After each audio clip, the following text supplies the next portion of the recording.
Hey everyone, this is a clip from a recent episode of Another Pass, where we talk about movies and all the struggles that go into making them. If you like it, check out the whole podcast. You can find it at certainpov.com or wherever you get your podcasts. All right, let's rip off this Band-Aid just now, and we'll talk about it in greater depth. But like the reason why this movie made sense to make is, and the reason why everyone knows about it, but like not a lot of people have really watched it, is because Heath Ledger died in the middle of production, and is. I had been led to believe the main character. He's one of the leads, but he's not technically the main character. But they had to figure out how they were going to make that all work, and so infamously they recasted parts in this sort of like weird space. But the big issue was that Heath Ledger died, and they were like, how do we finish a movie that's 2/3 shot or like halfway shot? And so they had to pivot. And boy did they. Boy they did.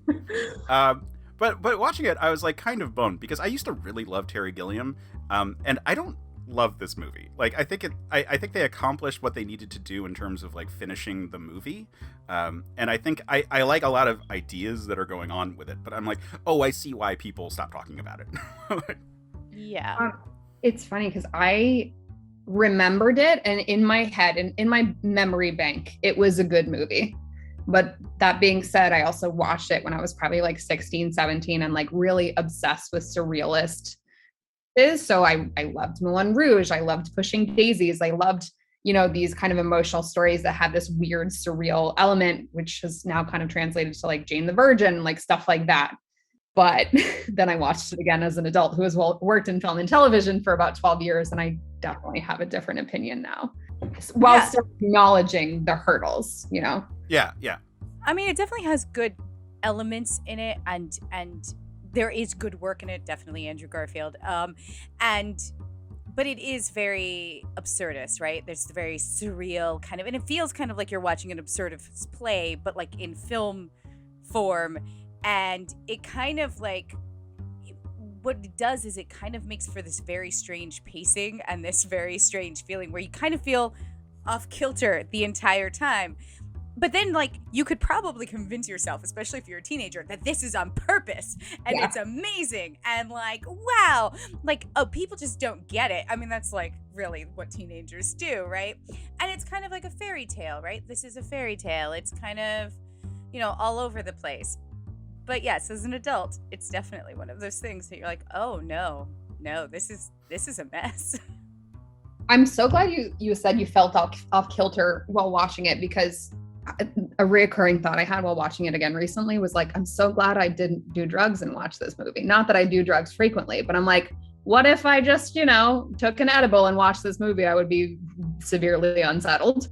But there was some kind of like weird feeling that they never really established a world outside of this immediacy of what's happening. Like, you're in England, you're in London, but you never see beyond this scope of like what's happening outside this immediate moment. And for me, that really felt disorienting, because I was like, we never get like establishing shots of like London in the morning. We never get, establishing shots of like what's going on beyond this tiny little world, which is also a huge world.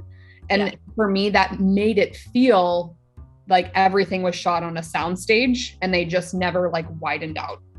And when you see series like The Mandalorian, which is all shot on a soundstage but feels so vast, that just felt like such a strange choice to like keep everything really tight and never really show an outside world beyond this absurd story.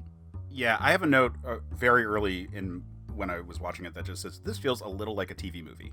Yeah. Like, it feels like something you would see on like Sci-Fi. Yeah. Yeah, I could see that. Absolutely. I mean, I don't love this movie. I also don't hate it either. And this is a 5th episode for a reason. Like, I don't think this is. I think that it's kind of a small budget. It was originally supposed to be 25. When they had to do reshoots and rework it all, it got bumped up to 30. It's very Terry Gilliam, and it's very Terry Gilliam kind of checked out until all of a sudden it was like, oh shit, we have to make this work. Which is where some of the more interesting things that are going on in it. I don't know. I like the premise. I love the idea of like these little like show cart kind of things that are very typical of like older style or like fiction set in older eras, but you never see it like in a modern piece. And it's like, okay, that's really cool. Someone who's like a creator struggling to keep up, which could be a metaphor for Gilliam. Like, I think that all works really well right there. It's got Christopher Plummer, which is fucking amazing. Like, and we've already mentioned Andrew Garfield, and I like the whole like, it's like this. It's like this entertainer from 1,000 years ago, still alive because of a deal with the devil. I'm like, that objectively, that sounds really cool. But you're right, it just feels so small. And like, there's cramped spots on purpose. Like when they're inside the like their little like wagon, it's like supposed to be like they're all on top of each other and stuff. But like, you never feel like, I don't know, like they should show up at like bigger spaces and feel like so out of place. And we never get enough of a juxtaposition of like modernity encroaching on this as a pursuit for them. Remember, if you like that clip, check out the podcast. You can find it at certainpov.com or wherever you get your podcasts.